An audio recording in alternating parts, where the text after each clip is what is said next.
Seven sisters নিয়ে অনেকটা বিপাকে আছে ভারত। ভেঙে যাওয়ার আশঙ্কায় কি দিন গুনছে মোদী সরকার?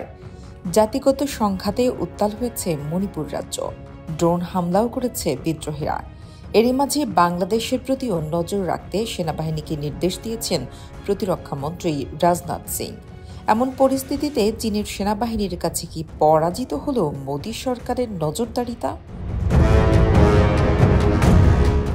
সেভেন সিস্টার্সের ৬০ কিলোমিটার ভেতরে ঢুকে পড়ায় অনেকেই বিষয়টাকে খুব সহজভাবে নিচ্ছেন না। ভারতের উত্তর পূর্বাঞ্চলীয় কৌশলগত গুরুত্বপূর্ণ ৭ রাজ্য বা সেভেন সিস্টার্সের অন্তর্ভুক্ত অরুণাচল প্রদেশে ভারতীয় ভূখণ্ডের প্রায় ৬০ কিলোমিটার ভেতরে ঢুকে পড়েছে চীনের সামরিক বাহিনী। শুধু তাই নয়, ভারতীয় ভূখণ্ডে ঢুকে অরুণাচল প্রদেশের আনজাও জেলার কাপাপো এলাকায় ক্যাম্পও করেছে চীনের পিপলস লিবারেশন আর্মি। অরুণাচলের স্থানীয় সংবাদ মাধ্যম অরুণাচল 24 ও নিউজ 5 সরেজমিন ঘুরে তৈরি করা এক প্রতিবেদনে চাঞ্চল্যকর এই তথ্য তারা ফাঁস করেছে। দেশটির সংবাদ মাধ্যমকে একাধিক সূত্র বলেছে, কাপাপো এলাকায় কাঠে আগুন ধরানো, পাথরের গায়ে রং ব্যবহার করে লেখা চীনের নাম এবং চীনা খাদ্য সামগ্রীর ছবি দেখে বোঝা যায় সেখানে প্রায় ১ সপ্তাহ আগে চীনা সৈন্যদের অনুপ্রবেশ ঘটেছে। পাথরের গায়ে ইংরেজিতে ২০২৪ সাল লেখা রয়েছে। ভারতীয় ভূখণ্ডে নিজেদের মালিকানা দাবি করার জন্য অনুপ্রবেশের সময় চীনা সেনাবাহিনী এসব কৌশল ব্যবহার করে বলে জানা গেছে।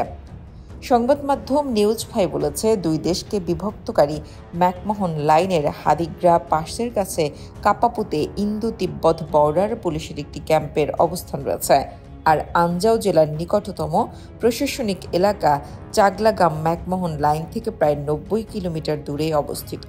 এছাড়া চাগলাগাম থেকে প্রায় ৮০ কিলোমিটার দূরে পার্বত্য এলাকায় গ্লাইতাক্রু পাসের অবস্থান।